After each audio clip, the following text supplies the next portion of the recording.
Salut tout le monde, comment allez-vous? Moi ça va plutôt bien. Aujourd'hui on se retrouve tout simplement pour les chroniques des jeux annulés.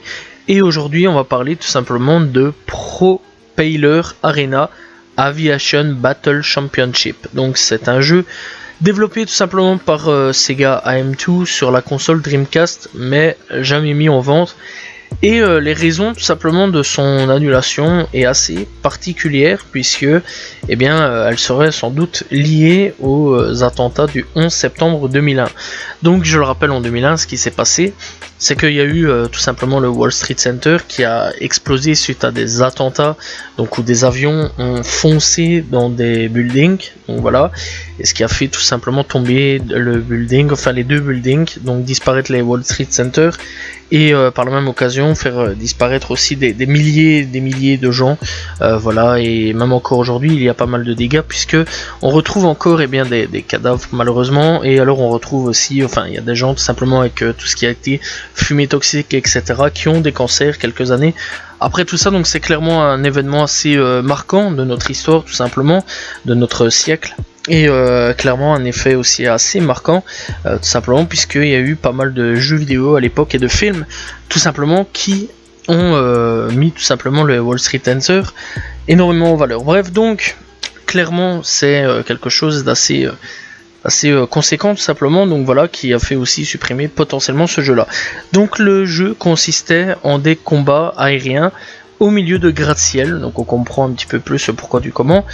Initialement prévu pour novembre 2001, Sega a dans un premier temps repoussé la sortie du jeu, mais à la suite de l'arrêt tout simplement de production de la Dreamcast, elle décida finalement de l'annuler. Toutefois, une version pré-commerciale Gold du jeu circule sur le net et les fans de la Dreamcast ont pu se procurer tout simplement. Donc oui, il y a moyen quand même de jouer au jeu. Après, il faudra sûrement un petit peu bidouiller tout simplement, télécharger les trucs, etc. Tout simplement, bref, donc les simulateurs.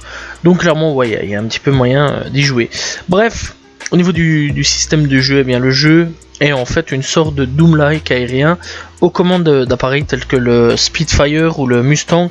6 combattants doivent faire le meilleur score en un temps limité. De nombreuses figures sont possibles telles que des vrilles ou alors des loopings grâce à des combinaisons à la manette. Bref, donc clairement donc voilà, ça devait être cool quand même.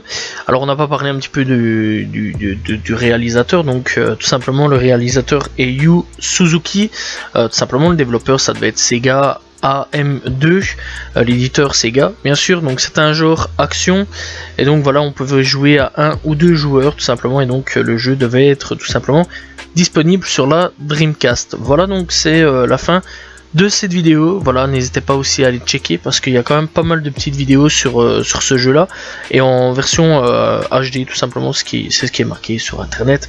Donc voilà, on peut retrouver des gameplays de 10, 41 minutes, 10 minutes, donc voilà, et on peut retrouver quand même pas mal de vidéos sur ce jeu là, mais clairement il faut se le dire, le jeu est pas sorti officiellement, encore une fois je tiens à le préciser. Donc c'est un jeu qui tout simplement est sorti, on va dire un petit peu illégalement, voilà, un petit peu sur le net. Donc voilà, et clairement n'hésitez pas à aller checker et jouer un petit peu à ce jeu et vous faire votre propre idée tout simplement. Voilà, j'espère que vous avez apprécié la vidéo, n'hésitez pas à vous abonner, liker, commenter, partager. On se retrouve demain pour une nouvelle vidéo. Salut tout le monde, ciao ciao.